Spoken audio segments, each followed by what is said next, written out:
So if I was going to pick my optimal short to medium range North Island big game animal lightweight hunting rifle, I think we'd be pretty close to this rig right here. So this is a Carbonlight in 6.5 Creedmoor, left-handed, which is you know, for me always a big factor.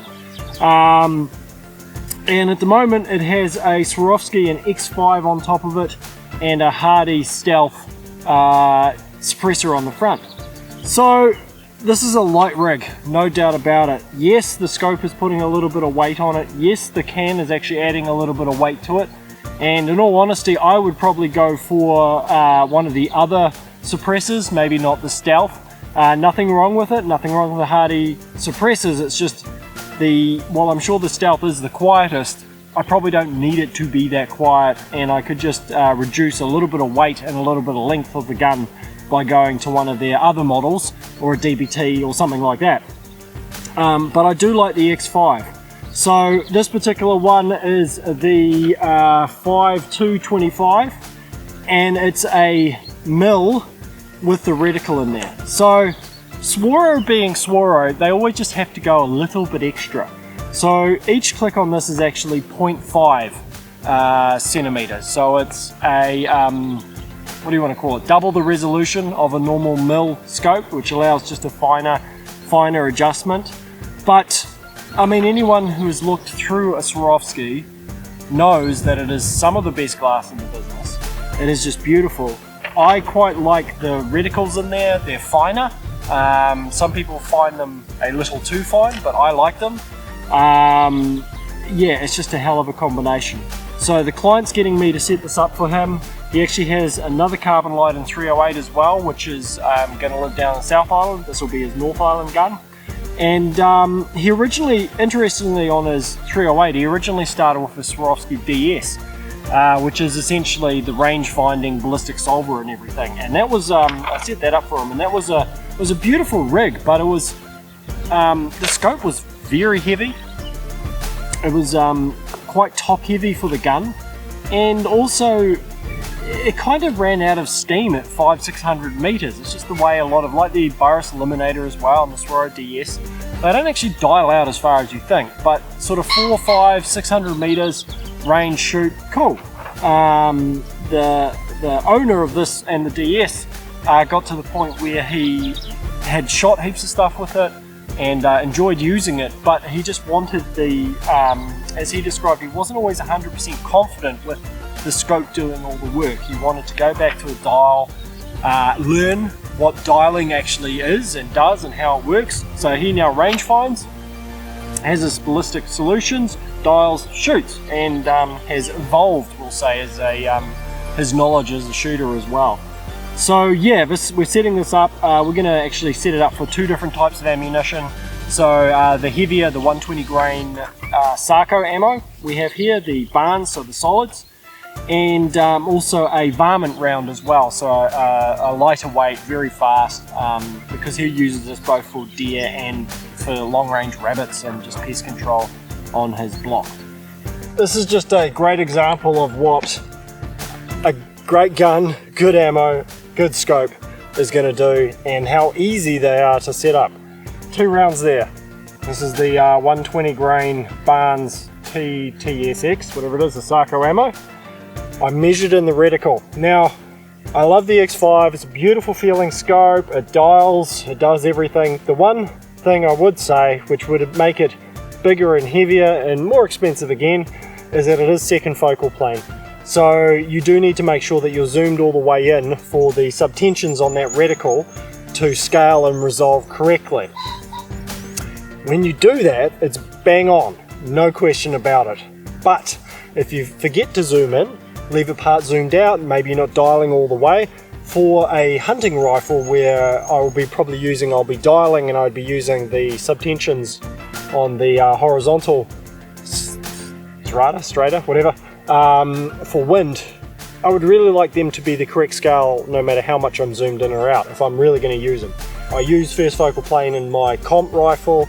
I just have a preference, I'm used to it, it's what I'm used to now, that if I have a scope that isn't first focal plane, sometimes I forget and I've got it dialed at the wrong zoom amount. I measure my correction, I shoot, it doesn't go where I think it is, and then I'm like, oh yeah, that's right, it's a second focal plane. So yeah, like I say though, if you zoom all the way in this case, measured where I wanted to go, which was across essentially 1 mil and then up 0.2 mil, and I was just using this little bit of the corner here, you can see that's available.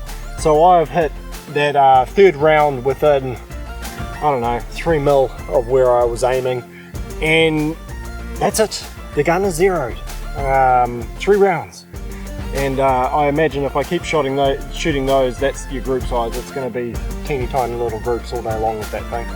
So yeah, it's a wonderful combination of a gun. Now what we're going to do is I'm going to shoot some of the varmint ammo that he's got as well, and we'll see what the offset looks like, because he would like to be able to use both. We just need to figure out if we can get away with it, or more correctly, how much the offset of the zero will be with the different ammo, because then we can put it into a ballistic calculator and allow for it in the software. I mean, I know I'm going to sound very gushy about the Sakos, but they are just smooth, so smooth at action, and the factory trigger is just so nice. I have plenty of rifles that shoot nice, but every time I pick up a Sako, it just feels nice as well. Fit and finish, whatever you want to call it. It's not a ticker, it's a Sako. And you either appreciate and want that difference, or you don't care, and it doesn't matter. But yeah, they're beautiful rifles, that's for sure. So it's zeroed now for the Powerhead 2, which is the Barnes TTSX solids for the 6.5, and that thing is just shooting bloody lights out with it basically. I've got the drop data on it as well. Sorry, correction, I've got the velocity so we can create the drop data, but I'm also now going to run some varmint ammo through it, so lighter weight. In this case we've got the Hornady, the 95 grain VMAX, and we'll just see what the different speed is and what the offset of the zero is going to be, whether it's we need to account for it in our ballistic solution.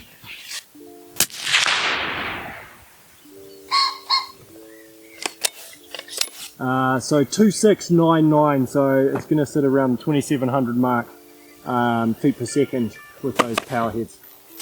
So one thing you do need to be aware of, especially as we get into the summer season, is it's midday at the moment, I'm in the direct sun, it's starting to get very hot, so you need to be aware of the heat of the barrels, heat of suppressors, heat of the ammo. Don't leave your ammo sitting in the sun for an hour before shooting it, because you will get more velocity and potentially pressure signs. So you've just got to manage it and be aware of it. It's sometimes not bad to shoot it in these hot temps, as this is where you will potentially be shooting the gun, and actually see what happens. Some guns heat up, some don't. I mean, the Sako, the Carbonlight here, it's a fairly light barrel, fluted, and I can starting to feel it warm up. So I'm going to do a short string here of this varmint in fairly rapid succession, just to see what happens.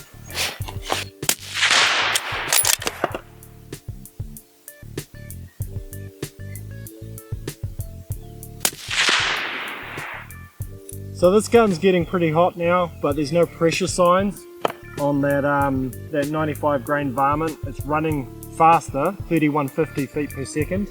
And we'll just go have a look at the target and just see what we're looking at on the actual target, and whether we're going to get away with the same zero, or whether we're going to need to have the two different zeros set up for the client.